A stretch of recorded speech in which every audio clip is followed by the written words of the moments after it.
নমস্কাৰ বন্ধুসকল, Assamese everything YouTube চেনেলটোত আপোনালোকক স্বাগতম জনাইছোঁ। বৰ্তমান সময়ত স্মাৰ্ট মিটাৰ সংযোগ হৈ গৈছে সকলোতে আৰু স্মাৰ্ট প্ৰিপেইড মিটাৰ প্ৰচলনৰ বাবে অসমত বিদ্যুতৰ মাচুল লাহে লাহে বৃদ্ধি পাবলৈ লৈছে বা বহুতেই সমস্যাত ভুগি আহিছে।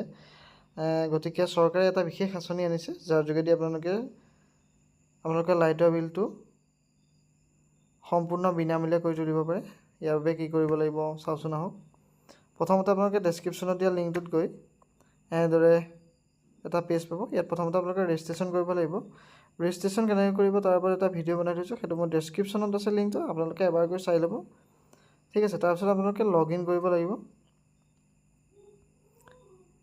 তাৰ আগত মই দেখুৱাই দিছোঁ, এইখিনি আপোনালোকে ডাটা আপোনালোকে চাই ল'ব কিমান মানুহে এই আঁচনিৰ দ্বাৰা সুবিধা লৈছে আপোনালোকৰ নিয়েৰেষ্ট ডিষ্ট্ৰিক্টত বা আপোনালোকৰ নিজৰ ডিষ্ট্ৰিক্টত। মই ইয়াত দেখুৱাই দিছোঁ এফালৰ পৰা। এইদৰে ক্লিক কৰি দিয়াৰ লগে লগে এই পেজটো ডাউনলোড হৈ গৈছে। তাৰপিছত এই পেজটো এক্সেলত অ'পেন হৈ যাব। অ'পেন হোৱাৰ পাছত এইখিনি দেখিছেনে, ভাৰতৰ প্ৰত্যেকখন ৰাজ্যৰে প্ৰত্যেকখন ডিষ্ট্ৰিক্টৰ কিমান এপ্লাই হৈছে ইয়াত ডাটাটো আছে। ইয়াত আমি অসম চিলেক্ট কৰিছোঁ, অসম, আৰু আমি যোৰহাটটো চাইছোঁ। যোৰহাটৰ প্ৰায় ২৭৪৪ গৰাকীয়ে এই সুবিধাৰ বাবে আবেদন কৰিছে আৰু হয়তো তাৰে মেক্সিমামৰে এতিয়ালৈকে সেই আঁচনিৰ যোগেদি তেওঁলোকে নিজৰ ঘৰত বহুৱাই লৈছে আৰু তেওঁলোকে ইলেক্ট্ৰিচিটি বিলটো বিনামূলীয়া হ'বলৈ গৈ আছে। এতিয়া আপোনালোকৰ সুবিধাৰ বাবে মই ৰেজিষ্ট্ৰেশ্যনটো কেনেকৈ কৰে এবাৰ চমুকৈ কৈ দিছোঁ। প্ৰথমতে আপোনালোকে ৰেজিষ্ট্ৰেশ্যনত ক্লিক কৰি দিয়াৰ লগে লগে ষ্টেটটো চিলেক্ট কৰিব। তাৰপিছত আপোনালোকে ইয়াত ডিষ্ট্ৰিক্টটো আপোনালোকে চিলেক্ট কৰি ল'ব লাগিব। চিলেক্ট কৰি আপোনালোকৰ যিটো ইলেক্ট্ৰিচিটি ডিষ্ট্ৰিবিউশ্যন কোম্পানী APDCL, সেইটো আপোনালোকে চিলেক্ট কৰিব, APDCL। তাৰপৰা আপোনালোকৰ কনজিউমাৰ নাম্বাৰটো ইয়াত ভৰাই দিব। ভৰাই আপোনালোকে ইয়াত যিটো কেপচা কোড দেখিছে সেইটো ভৰাই আপোনালোকে নেক্সট কৰি দিলে এটা OTP যাব ৰেজিষ্ট্ৰেশ্যন মোবাইল নাম্বাৰটোলৈ।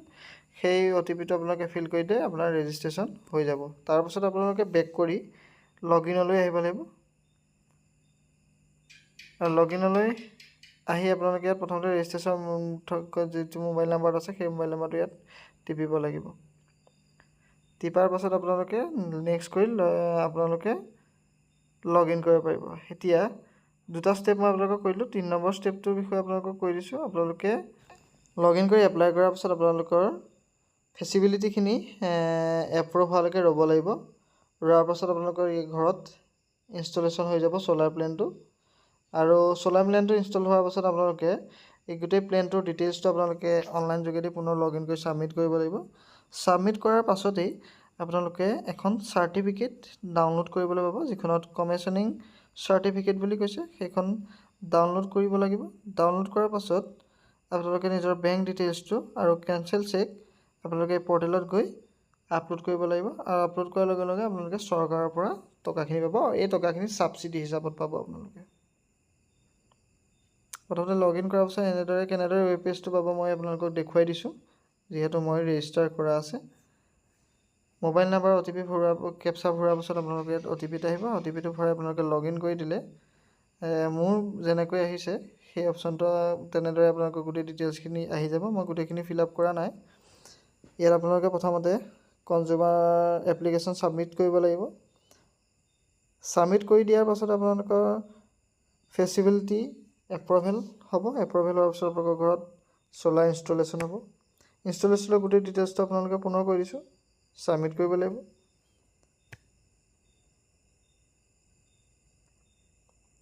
ইয়াত এই ছাবমিট কৰাৰ পাছতে আপোনালোকে বেংক ডিটেইলছ কেঞ্চেল চেক এইখিনি দিব লাগিব। দিয়াৰ পিছত আপোনালোকে ছাবচিডিৰ কাৰণে ইলিজিবল হ'ব। কিমান টকাৰ ইলিজিবল হ'ব? আপোনালোকৰ যদি 1 কিলোৱাট প্লেনটো লয় তেতিয়া আপোনালোকে দিব লাগিব, আপোনালোকৰ খৰচ পৰিব 50,000 টকা। 50,000 টকাৰে ছাবচিডি আপোনালোকক দিব 33,000 টকা, অৰ্থাৎ 30,000 টকা। বাকীখিনি হ'ব আপোনালোকৰ মূলধন। ঠিক আছে, এতিয়া মই এইটো দেখুৱাই দিছোঁ। আপোনালোকৰ ঘৰত যদি প্ৰতি মাহে ইউনিট 0 পৰা 150 হয়, তেতিয়াহ'লে আপোনালোকে 1 পৰা 2 কিলোৱাট কেপাচিটিৰ ৰুফটপ লগাব লাগিব। 150 পৰা 300 ইউনিট কনজাম্পশ্যন হ'লে 3 পৰা 5 কিলোৱাট আপোনালোকে কনজাম্পশ্যন কৰিব লাগিব মানে সেইমতে প্লেনটো আপোনালোকে বহাব লাগিব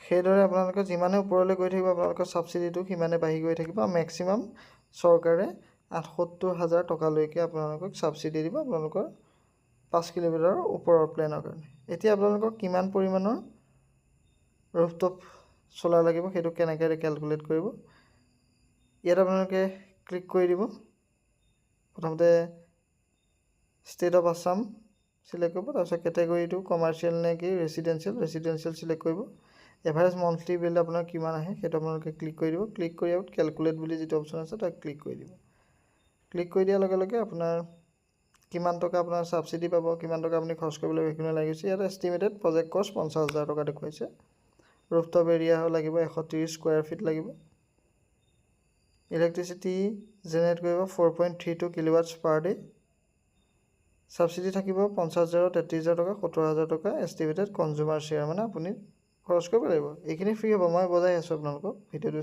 চাই যাব ফাইনেন্সিয়েল সেভিং হ'ব 12 টকা 96 পইচা পাৰ ডে আপোনালোকৰ এইখিনি আপোনালোকে 1 কিলোৱাট 2 কিলোৱাট এনেকৈ দি আপোনালোকে নিজৰ সুবিধামতে প্লেনখিনি আপোনালোকে কেলকুলেট কৰিব পাৰে কেলকুলেট কৰি চাব আপোনালোকে চোৱাৰ লগে লগে ইয়াত আহি যাব ইয়াত দেখিছেনে এষ্টিমেটেড প্ৰজেক্ট যদি 1 লাখ টকা হয় ছাবচিডি দিব 60,000 টকা আপোনাৰ খৰচ কৰিব লাগিব 40,000 টকা এই 40,000 টকাটো এটা টুইষ্ট আছে সেইটো মই আপোনালোকক জনাবলৈ গৈ আহিল এডিশ্যনেল ষ্টেট ছাবচিডি যিটো অসম চৰকাৰে আপোনালোকক দিব 1 কিলোৱাটৰ কাৰণে 15,000 টকা 2 কিলোৱাটৰ কাৰণে 30,000 টকা 3 কিলোৱাটৰ ওপৰৰ কাৰণে 45,000 টকা ঠিক আছে এতিয়া কথাটো হৈছে সোলাৰ প্লেনেট যদি আপোনালোকে 1 কিলোৱাটৰ লয় তেতিয়া চেণ্ট্ৰেলৰ 30,000 টকা আৰু ষ্টেটৰ 15,000 টকা 30,000 পৰা 33,000 টকা আৰু ইপিনে 15,000 টকা টোটেল 45,000 পৰা 48,000 টকা আপোনালোকে ছাবচিডি পাব 50,000 টকাৰ প্লেনটো ল'লে অৰ্থাৎ 2,000 টকা আপুনি নিজৰ পকেটৰ পৰা দিব লাগিব ঠিক সেইদৰে 2 কিলোৱাটৰটোত আপোনালোকে টোটেল ছাবচিডি 90,000 টকা পাব আৰু আপোনালোকে খৰচ কৰিব লাগিব মাত্ৰ 10,000 টকা 3 কিলোৱাটৰ ওপৰটোত আপোনালোকে ছাবচিডি পাব 1,23,000 টকা ঠিক আছে গতিকে আপোনালোকে ইয়াত খৰচ কৰিব লাগিব মাত্ৰ 22,000 টকা এইকেইটা খৰচ কৰিলে আপোনালোকে নিজৰ ঘৰত ৰুফটপ চলাৰ লগাব পাৰিব আৰু এই ৰুফটপ চলাৰৰ পাছত কি হ'ব কেনেদৰে ফ্ৰী হ'ব এই যেতিয়া ৰুফটপ চলাৰটো আপোনালোকে ইনষ্টল কৰিব ঘৰত তেতিয়া সেই ৰুফটপ চলাৰটোৱে ইলেক্ট্ৰিচিটি জেনেৰেট কৰি আপোনালোকৰ ঘৰ প্ৰভাইড কৰিব ঘৰৰ ইলেক্ট্ৰিকেল সামগ্ৰীখিনি তাৰ পৰা চলিব তাৰপাছত যদি আপোনাৰ চলি যোৱাৰ পাছতো আপোনালোকৰ চলাৰ প্লেনটোৱে বেছিকৈ বিদ্যুৎ উৎপাদন কৰে তেতিয়া সেই বিদ্যুতৰ অংশটো এপিডিচিএলে আপোনালোকৰ পৰা কিনি ল'ব কিনি লোৱাৰ লগে লগে তাৰ বিনিময়ত এপিডিচিএলে আপোনালোকক পইচা দিব আৰু দিনৰ ভাগত সেই সোলাৰ এনাৰ্জিৰ পৰা চলাৰ পিছত ৰাতি ভাগলৈ আপোনালোকৰ বিদ্যুৎ এপিডিচিএলৰ পৰা চলিব আৰু তাৰ বিনিময়ত আপোনালোকৰ মিটাৰত ৰিডিং হ'ব ৰিডিঙৰ পাছত আপোনালোকৰ বিল জেনেৰেট হ'ব কিন্তু আপোনালোকে এটা দিনৰ অংশ আপোনালোকে এপিডিচিএলক বেচিছে তাৰ বিনিময়ত এপিডিচিএলে এটা পইচা দিব সেই পইচাটো আপোনালোকৰ যিটো